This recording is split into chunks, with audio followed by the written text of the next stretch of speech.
शहरों की तरह नांदेड़ में कोचिंग क्लासेस शुरू करने की इजाज़त देने का मुतालबा। नांदेड़ की कई तंजीमों व सरकर्दा ख़वातीन मर्द हजरात ने नांदेड़ जिला कलेक्टर से मुतालबा किया है कि कोरोना जैसा वबाई बीमारी की रोकथाम के लिए कई इक़दाम किए गए और इंजेक्शन लगाने की मुहिम कामयाबी से अंजाम दी गई। कम व बेश 5 महीनों से कोचिंग क्लासेस हुकूमत के फैसले के मुताबिक बंद रखे गए हैं।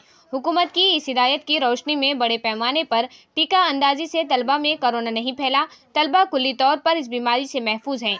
नांदेड़ जिले में रोजाना मरीजों की तादाद कम होती जा रही है। बाज़ मरतबा कोरोना के मरीज पाए ही नहीं गए।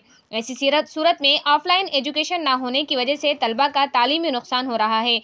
नांदेड़ शहर के कोचिंग क्लासेस के मुख्तस इलाके में वाक़े हॉस्टल में और दीगर कारोबार ठप हो गए हैं। लिहाजा इंतजामिया से मुतालबा किया जाता है कि रियासत के दीगर शहरों की तरह और मुसाबक़ती क्लासेस की तर्ज पर नांदेड़ शहर में भी कोचिंग क्लासेस सेंटर्स शुरू करने की इजाज़त दी जाए। महजर पर विश्व हिंदू परिषद, दुर्गा वाहिनी, श्री राष्ट्रीय सेना, संभाजी ब्रिगेड, डॉक्टर विद्या पाटिल, पूजाताई बिसेन, मंजुषाताई देशपांडे, छायाताई कोरले, अशोक पाटिल, गंगाधर धोड़े, राजबी वर्मा वगैरह के दस्तखत हैं। मैं डॉक्टर विद्या पाटिल जिजो ब्रिगेड की प्रेसिडेंट हूँ।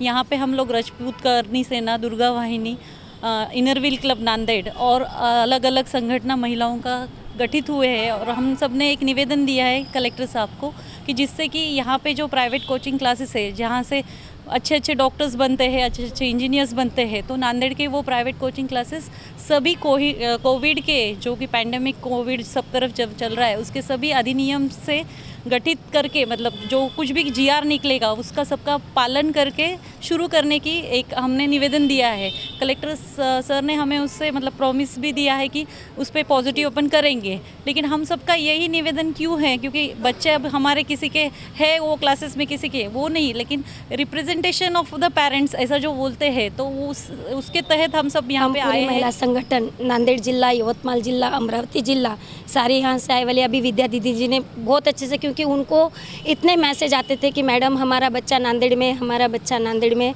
उनके बारे में उनके ट्यूशन चालू होने वाले। और गवर्नमेंट से, सरकार से निवेदन है और जिलाधिकारी साहब से निवेदन है कि बस इस बच्चे के भविष्य को ध्यान में रखते हुए, क्योंकि आज का बच्चा कल का भविष्य है, और ये बच्चा अगर ऑनलाइन में पढ़ता था तो नांदेड़ जैसा ट्यूशन हब नहीं बनता था। और किताबें हर जगह मिल जाती है ना, मार्केट में जाओ सब किताबें मिलती है, लेकिन पढ़ाने वाला माँ तो बच्चा को पैदा करती है, माँ बच्चा पैदा करती है। अगर वो पैदा होती अगर बोलने रखता था तो माँ की ज़रूरत ही नहीं रहती ना, माँ यशोदा ही नहीं कहलाती थी ना। तो माँ को उसको बढ़ाना पड़ता है, चलाना पड़ता है, पढ़ाना पड़ता है, लिखाना पड़ता है। और ये नांदेड़ क्षेत्र माँ बनने वाला है, इसीलिए पढ़ाई क्षेत्र के लिए कभी खिलवाड़ नहीं होना चाहिए। अब सब तरफ आवाज़ उठनी चाहिए कि ट्यूशन, स्कूल, क्लास चालू होना चाहिए। कोई भी बच्चा खुश नहीं है घर पे रह के, कोई भी बच्चा खुश नहीं, और ना ही माँ और पापा खुश है। ये कोरोना जब मारेगा, लेकिन ये बेकारी पहले मारने वाली है, और बेकारी इससे ज़्यादा बढ़ने वाली है। चोर लुटेरे इससे पैदा होने वाले हैं, क्योंकि पढ़ाई ऐसा एजुकेशन है कि उसको इंसान बनाने के लिए काबिल हो जाएंगे। वो डॉक्टर, कलेक्टर बाद में बने, पहले इंसान बनेगा।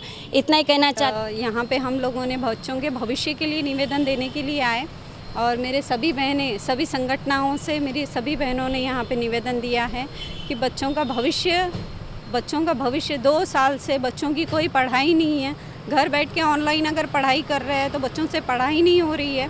तो बच्चों के भविष्य के लिए आप सभी से रिक्वेस्ट है कि आप सभी लोग भी, सबको आवाज़ उठानी चाहिए।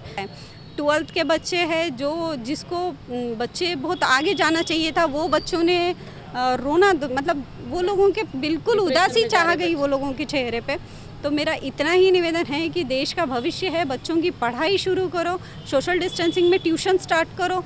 स्कूल्स का देखो आप, अगर स्कूल्स अगर होते होंगे बड़े पैमाने पे है स्कूल्स, तो हम लोग स्कूल के लिए ज़्यादा रिक्वायरमेंट नहीं कर रहे हैं, हम लोग ट्यूशन्स का रिक्वायरमेंट कर रहे हैं। क्योंकि ट्यूशन्स, बच्चों की स्कूल नहीं है तो कम से कम ट्यूशन से तो वो लोग थोड़ा बहुत पढ़ सकते हैं। जिल्हा यवतमाळवरून एक सर्वसाधारण गृहिणी आणि एक सर्वसाधारण नॉर्मल पॅरेंट्समधून इथं मी माझ्या मुलीला ॲडमिशन करायला घेऊन आली।